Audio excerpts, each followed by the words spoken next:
Boa noite. Tá todo mundo bem?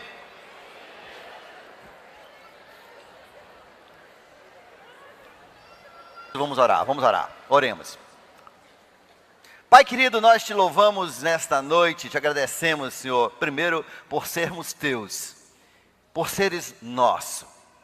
Pai, nós te louvamos pela salvação em Cristo Jesus. Te louvamos, Senhor, por ter nos chamado para ser da tua família. Nessa noite nós queremos te pedir perdão por nossas falhas, nossos pecados, porque nós queremos te louvar de coração puro e lábios aceitáveis a ti. Pai, nós te pedimos nesse momento, um momento especial entre nós e a tua pessoa, Jesus Cristo. É em nome de Cristo que pedimos. Amém. Você que nos assiste pela internet também, bem-vindo. E hoje nós vamos continuar a falar sobre batismo do Espírito Santo. Na semana passada, nós falamos sobre a inauguração ou autenticação do tabernáculo de Moisés. Deus passou para Moisés todos os planos detalhados sobre como ele queria que fosse construído. Deus é um Deus de detalhes. E você vê isso em toda a criação de Deus. E ele então, depois de construir, ele falou que tipo de metal tinha que ser usado para cada mobília, para cada utensílio. Ele falou de que tipo de madeira tinha que ser usado, que cor seriam as cortinas. E Deus também ainda deu, né? Deus deu àquele povo dois grandes artesãos. Ele deu um espírito de arte, de poder fazer escultura, de poder fazer pintura, e ainda deu a um deles não somente esse dom, mas o dom de ensinar esse dom. E assim, quando estava tudo terminado, e eu vou passar aqui rapidamente para você que não pegou os versículos, você precisa estudar isso aqui, isso é importante que você estude. Tem uns papocozinhos aqui, você está ouvindo? Uns papocozinhos?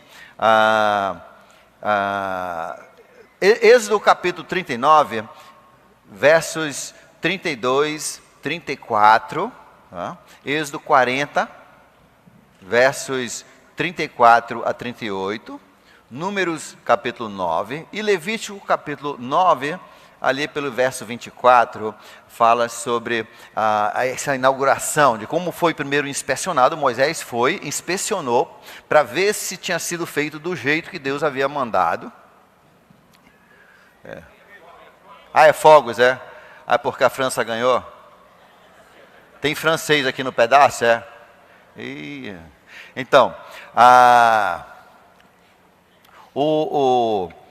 depois que Moisés inspecionou, então veja só, eles mataram a ovelha, colocaram no altar, e uma nuvem, a Bíblia diz, tão grossa, tão espessa, que desceu sobre aquela tenda, que encheu de forma que as pessoas não podiam nem entrar, os sacerdotes não podiam entrar, Moisés não podia entrar ali, de tão pesada aquela nuvem que cobriu e entrou dentro daquele tabernáculo. E também veio fogo do céu e pegou fogo na oferta, queimou ali aquela ovelha, o sacrifício que tinha sido feito na inauguração. Houve também um tipo de terremoto, pelo que nós entendemos, claro, trovões e outras coisas. Agora, vamos adiantar o nosso relógio em 600 anos. 600 anos depois desse tabernáculo, Davi é rei. Em 1 Reis, capítulo 8, versos 10 a 12, e 2 Crônicas, capítulo 7, de 1 a 3. E nós vemos que Davi, entendendo que essa tenda, esse tabernáculo estava muito velho, já tinha sido emendado, e como era de tecido e couro, a parte de cobertura, já tinha sido emendado tantas vezes, que Davi queria construir uma coisa melhor para Deus. E Deus lembrou, disse, olha, lembre que eu não moro em casas feitas por homens, mas sim, seria bom, eu vou deixar que você, não você, mas seu filho, construa, mas eu vou passar para você os planos de um templo fixo que seria colocado no Monte Moriá, ali em Jerusalém. E então ele dá para Davi, Deus dá para Davi todos os planos. 1 Crônicas, capítulo 28, verso 19. E ele dá então, pelo Espírito Santo, ele dá os planos de como seria esse tabernáculo agora de pedra, inclusive incrível como foi feito. As pedras tinham uma precisão tão perfeita que nenhuma delas precisou ser nem raspada quando foi construída. Elas eram tão perfeitas.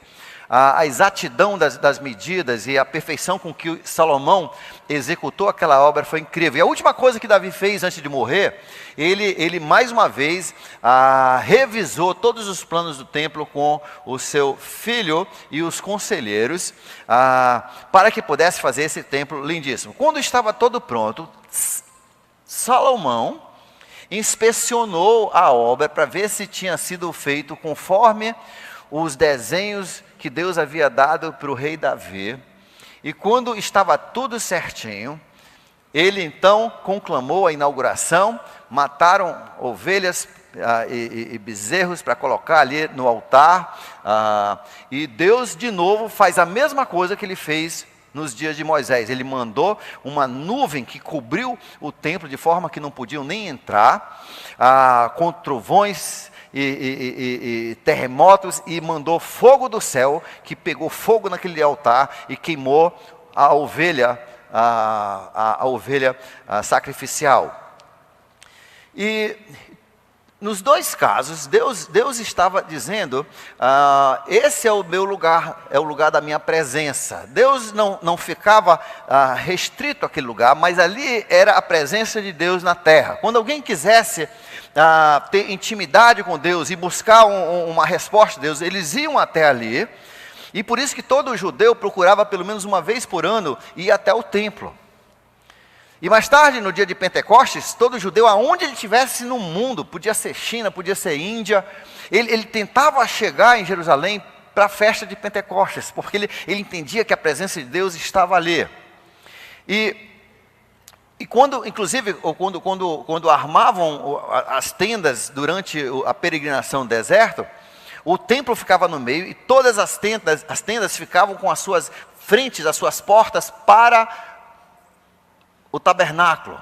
Sempre, ali era o guia. Inclusive a Bíblia diz que aquela nuvem que entrou e à noite tinha fogo, e de manhã era uma nuvem, guiou o povo de Israel, que é justamente o que o Espírito Santo faz hoje com a nossa vida. Há um paralelo na obra daquela nuvem que era Jesus.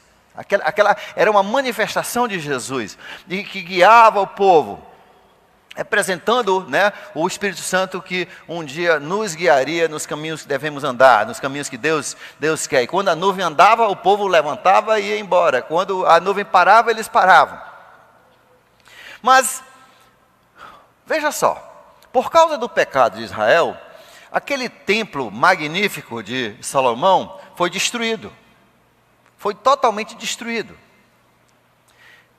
Passaram-se 70 anos, conforme as profecias de Jeremias, e rei Ciro, um rei inimigo, o rei que havia, que era inimigo dos judeus, Deus tocou de alguma forma nele e disse: vá construir um templo. E ele pagou, enviou as pessoas, mandou Esdras, mandou as pessoas, e devolveram essas pessoas, e mandou também arquiteto, mandou os engenheiros da época, as pessoas que iriam reconstruir o templo, e reconstruíram o templo. Tá? Mas quando terminaram o templo, inauguraram o templo, fala sobre esse dia. Alguns choravam porque não era tão grande, tão bonito quanto o original, Mas não houve mais essa manifestação, não houve mais essa nuvem que desceu, não houve mais o fogo do céu. Por quê? Porque Deus já tinha dito, olha, isso aqui é o lugar da minha presença. Se você deixar destruir por causa do seu pecado esse templo, isso é problema seu. A minha presença continuará aqui. E é por isso que o apóstolo Paulo fala sobre isso em nossas vidas. Nós temos o cuidado de não destruirmos o templo do Espírito Santo, que somos nós. É um paralelo entre aquele prédio e entre o nosso prédio, o nosso tabernáculo. Ele chama isso aqui nosso tabernáculo.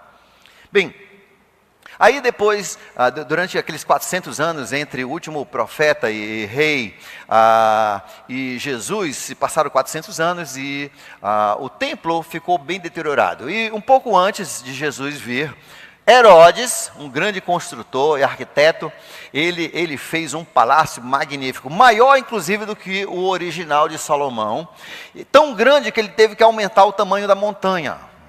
Aqueles muros que você vê hoje, Muro das Lamentações, como alguns chamam, aquilo na verdade eram muralhas que ele fez para poder aumentar o tamanho da montanha, para poder colocar o templo que ele queria. Mas não aconteceu, na inauguração não aconteceu o fenômeno de novo. Só aconteceu uma vez com o tabernáculo e agora no templo de pedra. E não aconteceu mais.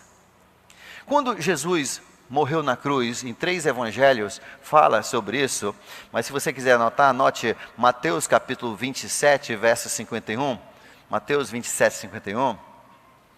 No momento que Jesus expirou, que ele diz, Deus meu, por que me abandonaste? E expirou, morreu. O que aconteceu? Você se lembra o que aconteceu lá no templo? O que aconteceu? O véu que separava, já não separa mais. Geralmente as pessoas dizem, aquilo Deus estava dizendo que agora nós temos acesso ao trono de Deus. Sim, isso é uma das lições. Mas a lição principal dali é que o Espírito Santo de Deus foi embora. O véu rasgou, porque naquele lugar que ninguém podia entrar, a não ser o sumo sacerdote, uma vez por ano, e ali ele aspergia o sangue em cima da tampa, da caixa da arca, que representava justamente, veja só, dentro da caixa tinha a lei. Mas ninguém ia chegar em Deus guardando a lei. Ninguém, era impossível. E por isso, uma vez por ano, Deus já profetizava a salvação, onde o sangue de um cordeiro era aspergido ali na tampa daquela caixa. E era assim que o sumo sacerdote, então, podia levar Israel para Deus. Já representando que um dia Jesus ia salpicar o seu sangue, porque pela lei ninguém ia conseguir ser salvo. E é esse o tema do livro de Gálatas. O livro de Gálatas diz muitas vezes, repetidamente, ele diz assim, ninguém será justificado por guardar a lei. É impossível guardar a lei como Deus quer, ninguém vai ser justificado por guardar a lei, ninguém é justificado. Ele repete isso de todas as formas possíveis. Por quê? Porque essa é a imagem dessa cerimônia que o sumo sacerdote fazia uma vez por ano. E o cordeiro que era morto e o seu sangue, então, abria esse acesso. Bem,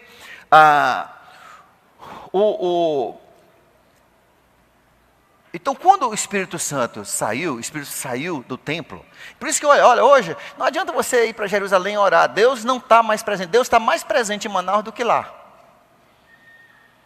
Às vezes as pessoas acham que ali vai ter a coisa bacana lá é que você sabe que Jesus esteve lá. Se você for pelas escadas do sul ali do templo, que geralmente muitas pessoas nem quando visitam, não visitam ali você vê até as piscinas onde Pedro batizou, os apóstolos batizaram as 3.000 pessoas. Isso é legal porque você vê, mas não existe nada ali de espiritual. Deus abandonou aquele lugar, em termos de ser o seu lugar de moradia, seu templo. E ele já havia profetizado isso através dos seus profetas, que ele ia construir um novo templo. Aliás, uma das acusações de Jesus, diante de Pilatos, é que Jesus tinha dito em João capítulo 2, verso 19, ele diz, eu vou destruir esse templo, e em 3 dias vou reconstruir. Ele destruiu aquele templo. O valor, o poder daquele templo, acabou quando Jesus morreu. Fim daquele templo. E mais tarde, 70 anos depois, porque tinha saído o âmago, a força, o poder daquele templo, o Espírito de Deus daquele templo, 70 anos depois ele foi despedaçado e não ficou uma pedra sobre outra. Como Jesus havia dito. Mas 3 dias depois ele reconstruiu um novo templo.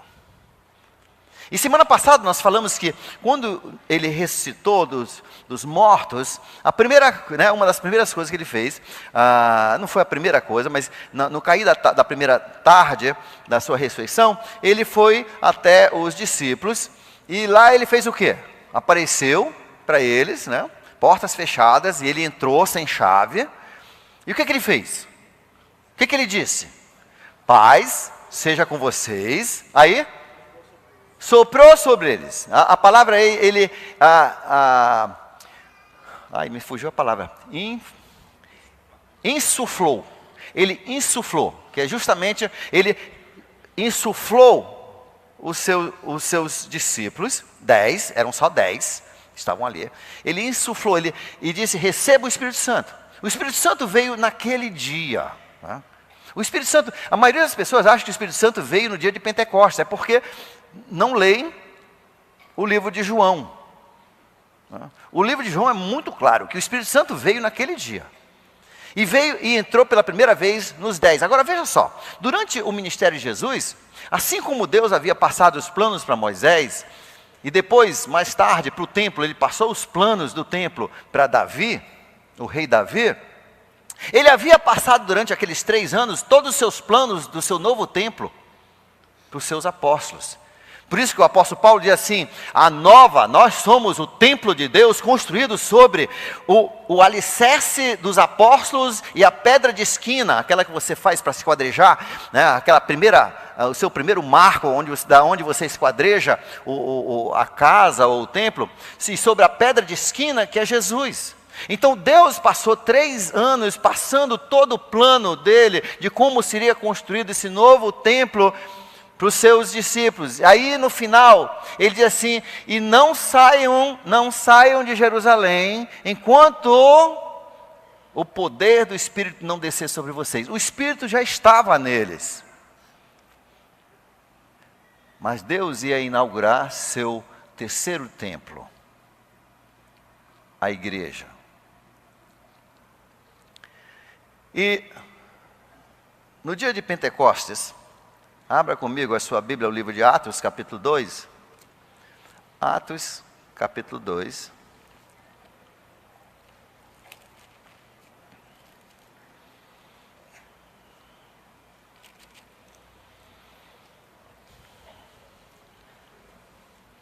Deus havia dito, não saiam de Jerusalém enquanto esse fenômeno não acontecer, enquanto vocês não forem batizados no Espírito Santo. Ele já tinha o Espírito Santo? Já.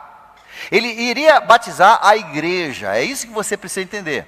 Esse batismo seria a autenticação e a inauguração do novo templo, do qual Pedro fala em 1 Pedro capítulo, deixa eu ver se eu acho aqui. 1 Pedro capítulo 2, verso 15, ele diz, vocês não sabem que vocês são o templo, vocês são pedras vivas que Deus está usando para edificar o seu templo? Paulo fala sobre isso em vários lugares. Então ali, Deus iria edificar o seu novo templo, sobre os planos que ele havia deixado com seus apóstolos. Mas o Espírito Santo já tinha chegado, já estava. Era outro fenômeno. No dia que Jesus soprou sobre eles e disse, receba o Espírito Santo, eles falaram em línguas? Expulsaram demônios? Não tinha nem demônio para expulsar. Fizeram curas? Não tinha ninguém doente. Não aconteceu nada. Assim como quando você aceitou Jesus, o Espírito Santo entrou em você. Efésios capítulo 1, verso 13 diz que entrou em você. Talvez você sentiu alegria, talvez você sentiu alguma emoção, talvez você não sentiu nada. É a promessa de Deus. Agora voltando.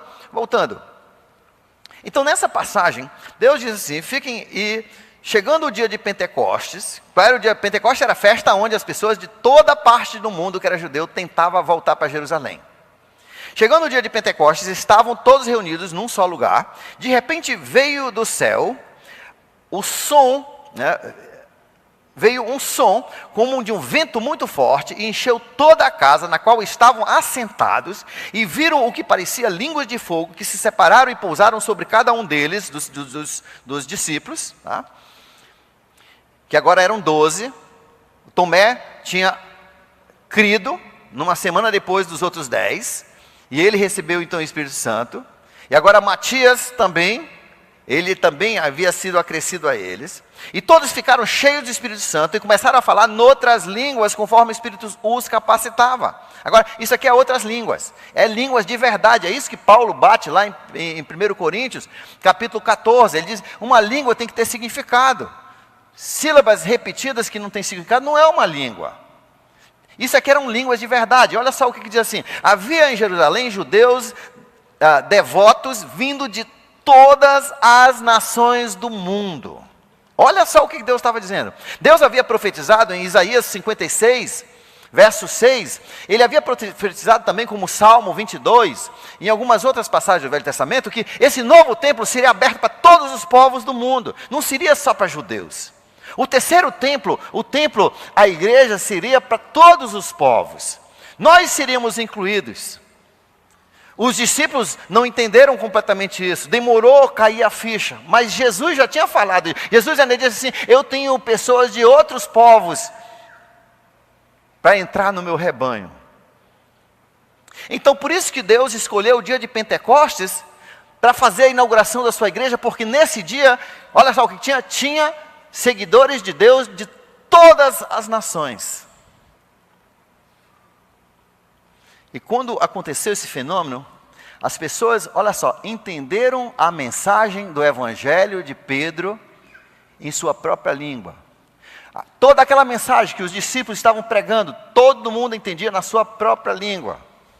Na verdade, não se sabe se Pedro e Tiago e João falavam no seu próprio grego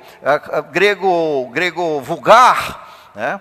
E aramaico, e o povo é que entendia outras línguas, ou se cada um deles conseguiu falar uma língua diferente. Mas a Bíblia diz que todos os povos ali, das línguas mais divergentes, porque eram de todo o mundo, e bote língua nesse mundo, cada um entendia na sua língua as grandezas e a mensagem da salvação de Jesus. Veja só, me acompanhe. Na Torre de Babel, você se lembra da Torre de Babel? Qual é o livro? Gênesis.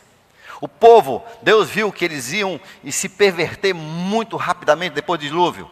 Então ele desceu ali sobre aquele lugar onde estavam construindo uma grande torre, para que não se espalhassem, para que ficasse todo mundo num lugar só. E ali, então Deus fez o quê?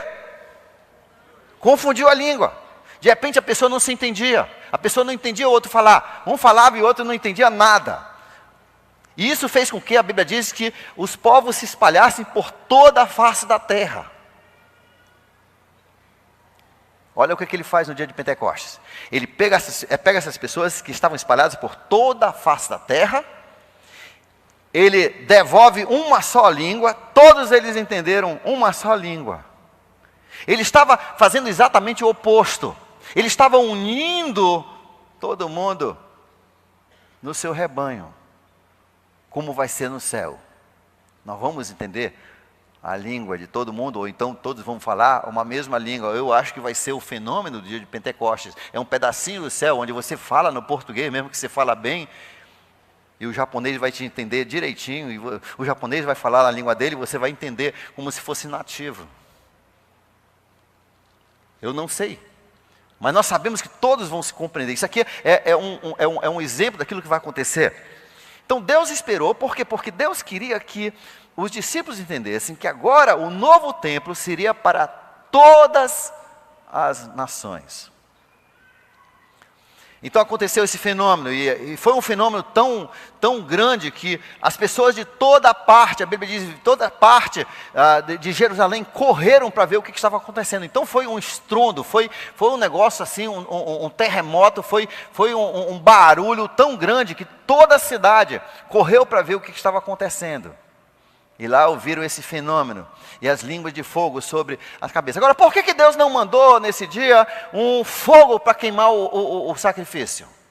Como ele tinha feito no tabernáculo e no templo. Por quê? Porque o cordeiro já tinha sido queimado. Jesus já tinha ido para o inferno. Jesus já tinha sido queimado por Deus para pagar o nosso sacrifício. Por isso que não houve necessidade. Mas ele ainda mandou o lembrete do fogo, pelas chamas de fogo sobre a cabeça, como de fogo na cabeça de cada um dos apóstolos. Agora, esse é o batismo do Espírito Santo. É um batismo sobre a igreja, autenticando, convalidando, inaugurando o novo templo de Deus. E a partir dali, eles já estavam livres para ir para toda a parte da terra. Deus repete esse mesmo fenômeno mais 3 vezes. E só 3 vezes. Isso não se vê mais repetir, e eu vou mostrar por quê. No livro de Atos, capítulo 10, versos 23, 34, 43 e 44, aliás é de 23 em diante, Pedro, que Jesus tinha dado a tarefa de abrir a porta para os outros povos, mas ele era o mais judeu de todos. Ele não tinha entendido. Aí Deus deu uma visão para ele, onde ele mandou matar porcos e outros animais imundos que o judeu era proibido comer. E Pedro ficou até enojado com aquela visão. E Deus deu 3 vezes a visão. E Pedro disse, eu não posso comer isso. E Deus disse, mata e come. Aí quando ele acordou com aquele pesadelo, alguns homens de Cornélio, que era tipo um sargento dos romanos, havia mandado esses homens chamarem Pedro. Olha só, vamos ler essa passagem aqui. E Pedro então vai até eles. E lá ele explica, quando ele vai para a casa de Cornélio, ele vai com o pé atrás. Tanto um pé atrás que ele levou outros judeus com ele, porque ele não sabia bem o que ia acontecer ali. Mas olha só,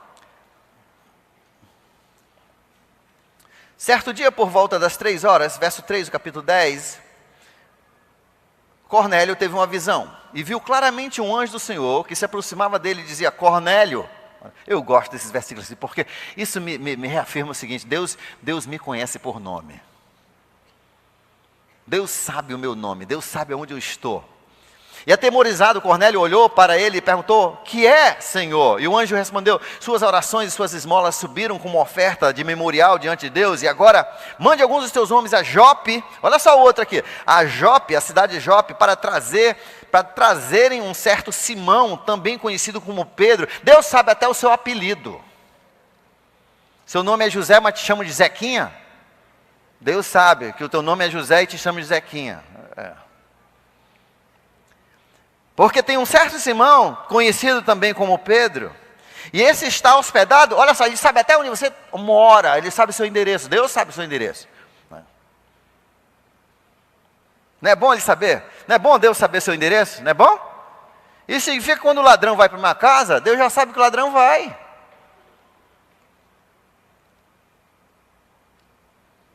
Ele vai antes, Deus já está lá. Olha só aqui, então... E ele está hospedado na casa de Simão, o curtidor de couro. Ele sabe a sua profissão. Deus sabe tudo. Que fica perto do mar, ainda deu o endereço. Olha só. Depois que o anjo falou com ele, Cornélio chamou 2 dos seus servos e um soldado religioso dentre os seus auxiliares, e contaram tudo e eles foram. Aí teve a visão de Pedro. Aí quando Pedro acordou, então esses homens falaram o que tinha acontecido. Deus tinha falado para Pedro também no final daquele pesadelo. Ele disse, agora vão aparecer 3 homens lá embaixo, siga com eles para a casa de um certo Cornélio. Aí Pedro foi, Deus tinha mandado, foram. E lá então repetiu-se a história no capítulo 10. De novo Cornélio explicou. Aí Pedro botou para pregar o evangelho. Ele pregou o evangelho ali para a casa de Cornélio. Aí acontece o seguinte, olha só. Enquanto Pedro, verso 44. Atos, capítulo 10, verso 44. Enquanto Pedro ainda estava falando essas palavras, o Espírito Santo desceu sobre todos os que ouviam a mensagem. E esse pessoal não era judeu. Os judeus que tinham ido com Pedro, os judeus convertidos que vieram com Pedro ficaram admirados que o Espírito Santo também fosse derramado sobre os gentios. Eles não acreditavam que o gentio podia fazer parte do templo de Deus, porque lá no templo de Salomão, o gentio só podia chegar até no pátio. E só tinha uma parte que o gentio, o que não era judeu, só podia chegar numa parte. Tinha o pátio chamado pátio dos gentios, ele tinha que ficar ali. Ele não podia nunca entrar no santo lugar, nem no santo dos santos, muito menos. Ele jamais podia ser um sumo sacerdote. Ele não podia nem ser sacerdote. E agora, de repente, esses judeus que criam assim, e achavam que o templo só era para judeu, Por mais que Deus tinha dito em todas as épocas, qualquer pessoa que quiser me seguir, aceite-o como um dos seus. Mas eles não tinham essa cultura. E os judeus então convertidos ficaram admirados que o dom do Espírito também fosse derramado sobre os gentios, pois ouviam cada um falando em suas línguas, e exaltando a Deus. De novo, acontece o mesmo fenômeno do dia de Pentecostes. Deus está dizendo, não é só para judeu,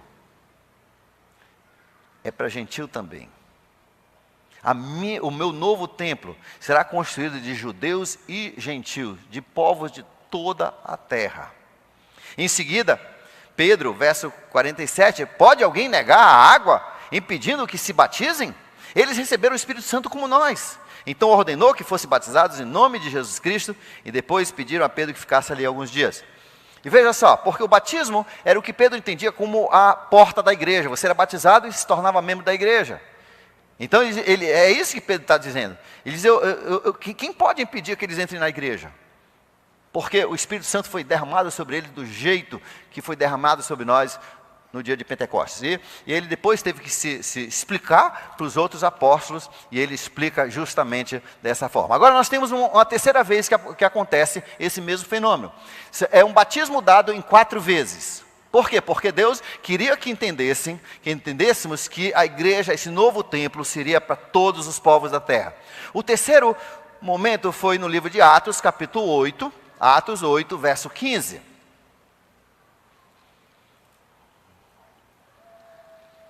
Paulo estava viajando,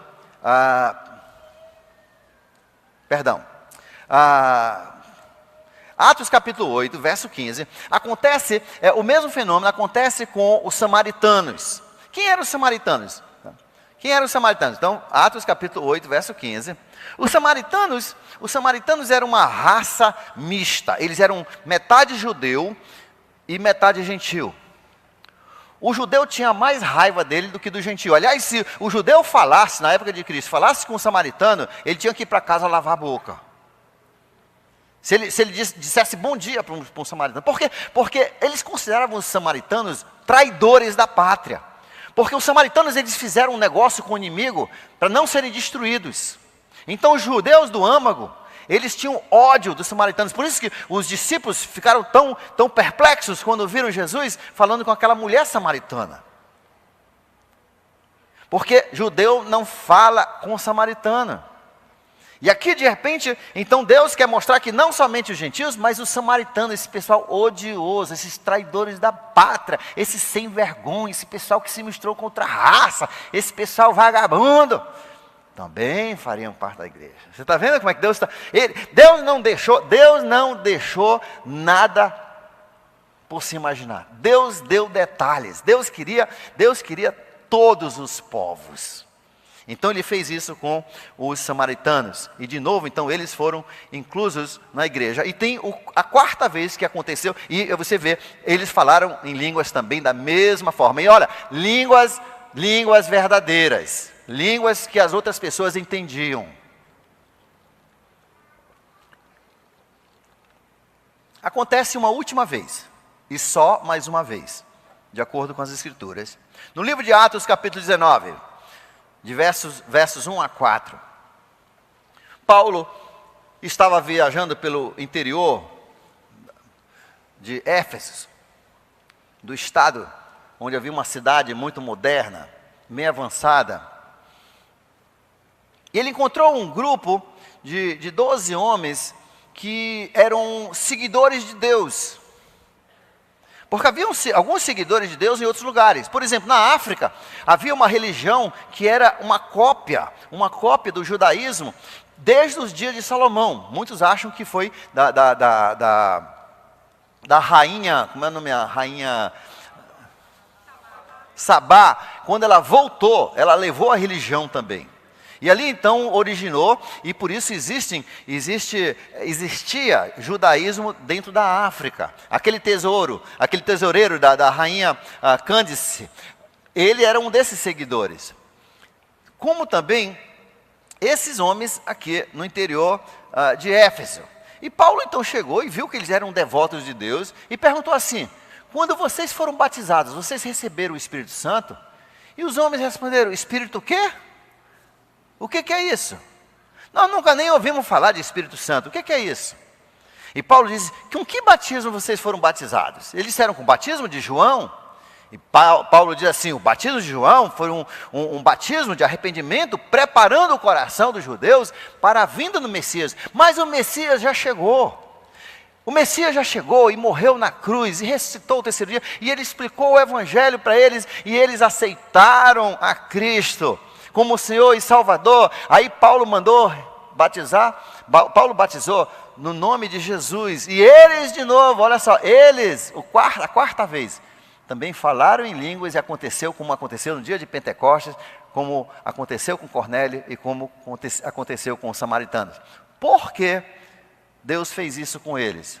Porque Deus queria deixar bem claro que a partir da ressurreição de Jesus, ninguém ia ser salvo por guardar a lei. A lei, por mais fiel que você tentasse ser, não podia salvar ninguém. Tinha que ser através de Jesus, pela fé na obra de Jesus. E esses homens eram devotos, eles criam que eles iam para o céu, eles faziam todas aquelas cerimônias, eles não comiam nada proibido no Velho Testamento, não bebiam nada proibido no Velho Testamento, guardavam todos os feriados, todos os sábados, com muita devoção. Mas Deus queria deixar bem claro que qualquer pessoa que quer fazer parte da igreja tem que largar. A lei não leva você para o templo de Deus. Só Jesus. Só Jesus. O novo plano de Deus não é mais pela lei. O plano de Deus é por Cristo Jesus. E aí encerra o batismo do Espírito Santo. Você não vê isso mais nenhuma vez. Deus não precisa mais fazer isso hoje. Por isso que não acontece esse fenômeno. Você não vê pessoas falando na língua e outros entendendo na língua própria deles. Hoje você se quiser falar na língua do outro, você vai estudar. Entendeu? Graças a Deus, que é a minha carreira, né? Como é que ficaria? Já pensou? Eu ia ter que arranjar outro ramo. Então Deus, esse processo dessas 4 vezes foi o batismo, foi o mesmo fenômeno que aconteceu lá no tabernáculo, que aconteceu no templo, aconteceu agora no novo templo. É a inauguração, é a autenticação. Esse é o batismo do Espírito Santo. Não confunda isso com a vinda do Espírito Santo, a entrada do Espírito Santo na sua vida. Não confunda isso com o enchimento do Espírito Santo, nós vamos falar na próxima semana. O batismo do Espírito Santo é algo que aconteceu sobre a igreja, uma vez em quatro fases. Uma vez em 4 fases, tudo no iniciozinho da igreja, dizendo: agora o meu Espírito não está mais ali onde rasgou o véu e o Espírito saiu. Agora o meu Espírito está na igreja. E por isso, o escritor de Hebreus, aquela passagem que eu citei há pouco, Hebreus capítulo 12, veja comigo. Hebreus capítulo 12, verso 18, ele diz assim: gente, crentes em Jesus, seguidores de Jesus Cristo, vocês não chegaram ao monte que se podia tocar e que estava em chamas, e nem as trevas, a escuridão, nem a uma tempestade, ao soar de uma trombeta, ao som de palavras tais que os ouvintes rogaram que nada mais lhes fosse dito, pois não podiam suportar o que lhes estava sendo ordenado. E até se um animal tocasse no monte, tinha que ser morto. O espetáculo era tão terrível que até Moisés disse: estou apavorado e trêmulo. Não, vocês não chegaram a isso aí, vocês chegaram a uma coisa muito mais tremenda. Vocês chegaram ao Monte Sião, a Jerusalém celestial, a cidade de Deus, do Deus vivo. Chegaram aos milhares de anjos em alegre reunião, à igreja do primogênito, cujos nomes estão escritos no céu. Vocês chegaram a Deus, juiz de todos os homens, aos espíritos justos aperfeiçoados, a Jesus, o mediador de uma nova aliança, ao sangue, nova aliança, e ao sangue aspergido, que fala melhor do que o sangue de Abel. Isso fala do sacrifício que Abel fez. Então, é por isso que eu falei sobre reverência e respeito e atenção e foco durante os nossos cultos. Por quê? Porque isso aqui é o lugar da presença de Deus. só para deixar alguns versículos. 1 Coríntios capítulo 3, verso 16, Deus diz assim: vocês não sabem que vocês são o templo do Espírito Santo? Cuidado com esse templo. No capítulo 6, verso 19, ele diz que harmonia pode haver entre o templo do Espírito e o templo do pagão. A sua sociedade, você tem que pensar nisso aí. Por isso que Deus proíbe casamentos entre os seus filhos e aqueles que não são seus filhos. Aqueles que entregaram a vida a Jesus e aqueles que não entregaram. 2 Coríntios capítulo 6, verso 16. De novo, ele bate nessa tecla. Vocês são o templo do Espírito Santo, estão sendo construídos, estão sendo edificados. Efésios capítulo 2, deixa eu ler esse trecho aqui. Efésios capítulo 2, verso 19.